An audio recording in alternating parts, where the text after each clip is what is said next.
रोज़ की तरह पहले हम एक भगवद गीता पढ़ेंगे। सो भगवद गीता से आज देखते हैं कौन सा श्लोक हमारे लिए निकल कर के आ रहा है।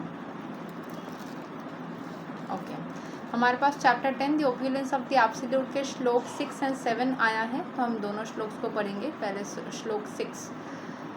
महारसया सप्ता पूर्वे चत्वरो मनावस्तथा मदभवा मनसा जता येषां लोका इमा प्रजा।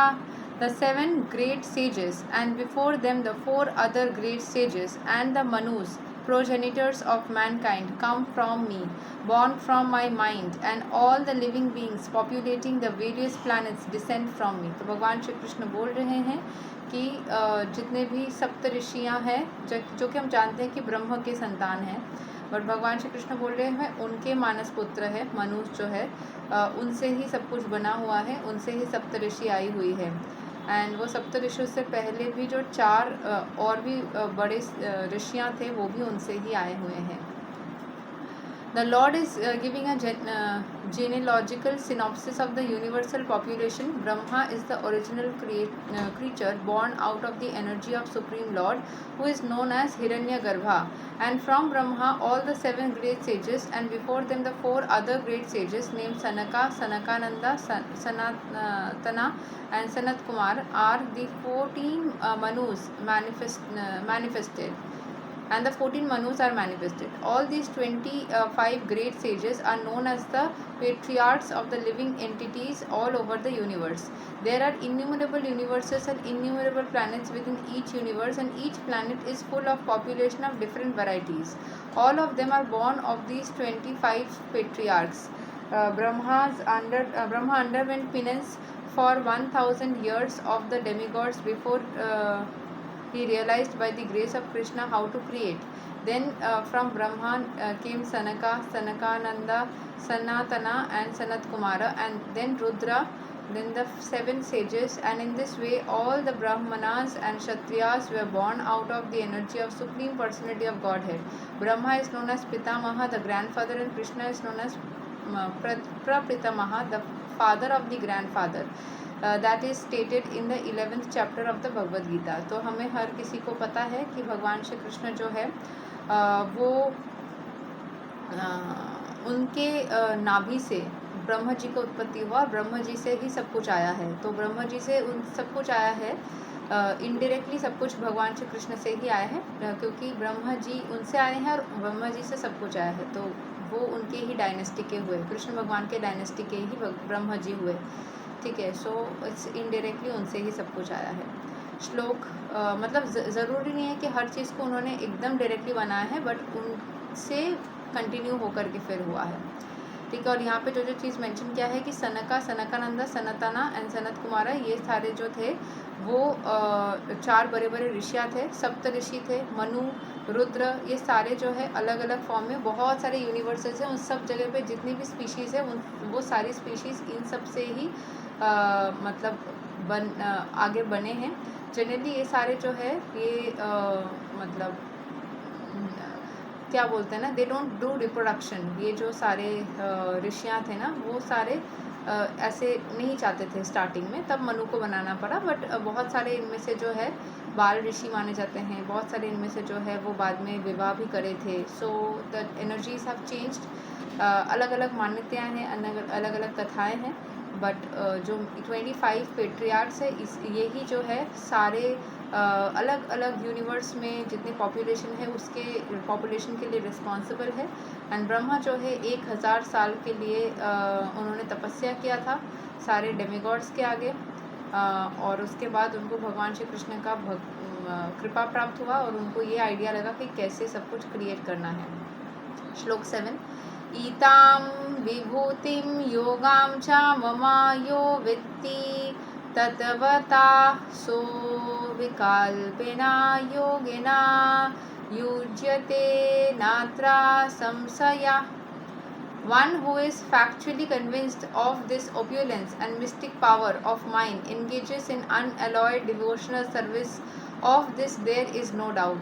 तो जो भगवान श्री कृष्ण के शक्ति को समझ पाता है वो किसी भी तरीके से ना मतलब अलॉय यानी कि मिलावट नहीं आती है डाउट्स की उसके मन में। जो पूरी तरीके से भगवान श्री कृष्ण के पावर से कन्विंस्ड है, उनके ओप्यूलेंस, उनका जो मतलब बोलते हैं ना कि शौहरत या पावर या जो भी उनकी एनर्जीज है उनसे जो कन्विंस्ड है, उनकी तीव्रता से या उनकी जो क्या बोलते हैं ना ऑरा से जो कन्विंस्ड है, वो किसी भी तरीके से डाउट ना करते हुए डिवोशनल सर्विस करता है। There is completely pure devotional service of this, there is no doubt. उसके मन में कोई भी मतलब इस बारे में कोई डाउट ही नहीं है कि वो प्योर डिवोशनल सर्विस ही करता है।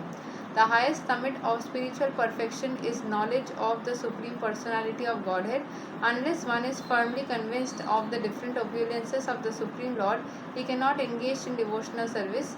Generally, people know that God is great, but they do not know in detail how God is great. सबको पता है भगवान महान है, लेकिन कैसे महान है, उन्होंने एक्चुअली किया क्या है। जब आपको किसी की महत्ता के बारे में पता चलता है कि इसने ना, फॉर एग्जांपल कोई एस्ट्रोलॉजर है, आपको पता चलता है कि इस एस्ट्रोलॉजर के हाथ से इतनी सारी रेमेडीज़ करके इतने लोगों के काम बने, इतने लोगों के सक्सेस हुआ, तब आपको उसके प्रति ट्रस्ट बैठ जाता है। आपको बस पता है कि ये पर्टिकुलर इंसान या ये पर्टिकुलर एस्ट्रोलॉजर जो है वो बहुत फेमस है, तो उससे आपको हल्का हल्का आइडिया लगता है, आप उसको रेस्पेक्ट तो करते हो, जब आपको दिखता है प्रमाण स्वरूप कि अच्छा इन्होंने ये किया है, तब आपकी उनके प्रति और भी ज़्यादा मतलब रेस्पेक्ट जो है, कॉन्फिडेंस जो है वो बढ़ जाती है। सेम वे में भी भगवान के बारे में बताया जा रहा है कि वो सबको पता है भगवान महान है, बट वो कितने महान है जब आपको प्रमाण स्वरूप मिलता है तो आपकी जो उनके प्रति डिवोशन है वो और भी ज़्यादा बढ़ जाती है, प्योर फॉर्म में रहती है, विदाउट एनी क्वेश्चंस।